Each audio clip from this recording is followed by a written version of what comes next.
G'day, it's Justin Hogg here from Right Source, another month of not talking about numbers. This week we want to talk about your business plan. So what do you need to do and when do you need to do it? We've talked about networking a little bit last week. This week is a bit more sort of extending on that with some of the benefits. When you start a business, there is so much to do. You don't know what to do first, and you've only got so much time to do all this stuff and so much money. So it's really daunting knowing what do I need to do, what's the really important stuff, and what's the stuff that, well, it's important but it can actually wait. And one of the experiences I had when I was starting my business was I would listen to someone and they say, look, you need to start your marketing campaign on Facebook. So I'd go and do that. Or you need to start working out whether you're going to make a trademark, or what is your business name. So I'd go start working on that, because they said it was important. Now, this is a really important thing.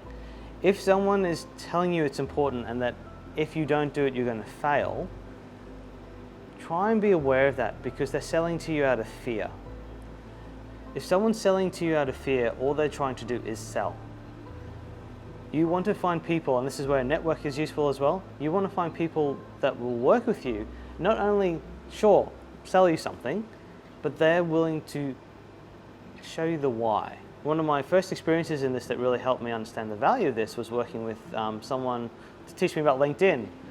And it was about, I had no experience in LinkedIn at this stage. And sure, she was there to help me create a profile, what type of posts to make, but she would do it, she was happy to do it with me. Now, it's my choice. I could do it with her, or I could just let her go and do it, and that's fine. But when you're starting a business, you do have some spare capacity at times, and actually sitting down with her and working through the process helped me understand the why of what we're doing. Which then, when I went to do some other marketing or get some other work done, it allowed me to actually ask the question of the person who was selling to me, well, explain to me why we're doing this and what value I'm getting. And that's what's important. So that's the first takeaway.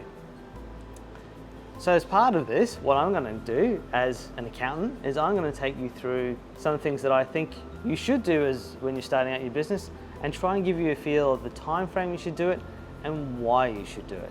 And that way you can make up your mind what's valuable for you in your circumstance, because it's all about your own personal circumstance. There isn't a one-size-fits-all approach here. So coming as an accountant and wanting to help you as a business owner understand what you should do when and why, let me take you through a few things to think about along the way of your journey as a business owner. Now, let's assume you have a business plan or budget, or you know what you're doing, and you have whatever licenses and registrations you need to do what you want to do. What is it that you should do first? What do I think you should do first? And the first thing you should do has nothing to do with your business. It's how much runway do you have? So how much time can you do what you want to do before you run out of cash? So this is really important, because it's about balancing. Starting a business is the most personal thing you can do other than something with your family. So you need to understand the impact this is going to have on your personal life, and what bandwidth or what runway, how much time you've got to dedicate to it. That's the first thing you should be very clear on. The next thing I would look at is set up a separate bank account. Now that sounds really corny, because you might not be selling anything yet. This is important to do because as soon as possible you want to be able to identify what you're doing that's business related or related to your business, and what is personal, and differentiate the two. That way you'll be in a much better position to measure how well your business is going, simply by your bank balance. Now, one that people quite often get wrapped up in early on is, what business structure should I have? Now, this is something that quite often can wait, but let me give you a little bit of an overview of what this means. So business structure can be, do I set up a company? Do I set up a trust? Do I just work under my own name? What do I do? Depends on your business and where you're going. It depends on what business you're doing in terms of what structure you want. If it's just you and you're not planning to employ anybody, setting up under a sole trader as yourself is completely acceptable process. Setting up a company will allow you to do things like employ people, be able to have assets in a company name. It allows you to scale a bit more. Now, so that means it really comes back to, again, what is your business doing? If you're wanting to scale, well, yes, set up a company. If you're just wanting to just be you and just do consulting or just do whatever it is you can do with your two hands, sole trader still works. Setting up a trust is really moving into the more complicated side of things, really scaling and looking at a complex business structure, potentially business partners, different owners, and can affect the industry you're on. If you're wanting to set up a trust, that's probably something you want to really have a specific conversation with a tax accountant with, or some legal advice to understand why you're setting up the trust, what benefit it's going to give you, because trusts start to get into the more expensive side of setting up a structure. So that's a structure. Next, obviously, if you're setting up a structure, what business name do I use? There's quite an easy way to look up business names is on the ASIC site. So I might chuck that down in the comments below. The website you can go to look up business names. But really, again, it depends how big a business and what you're trying to do. If you want to be known as Joe's Plumbing, there's thousands of those. Or the Railway Hotel, thousands of those. There's no need for you to have a unique name if you're especially just wanting to operate in your local business area. If you're wanting to be on the web, especially, or you want to be more national or international, you do want to have something that's unique and you want to have that name protected. Now, if you want to protect your name, you can register a business name. You don't have to set up a company. Or you can set up a company, and in fact, you can have a company which has a business name. So there's a number of different ways you can do it. What you then want to do is make sure it's unique and someone else doesn't have it. And that's where searching on the ASIC site will allow you to do that. Quite often people will say, well, I've got a business name, I need to trademark it. Now, trademarking is a whole nother kettle of fish. If you want to protect your name and you're actually wanting to create value in your name, so you don't want someone to come and steal it, trademark does offer you another layer of protection. Again, it depends on the scale of your business. Trademarking is more expensive and it's also extremely specific.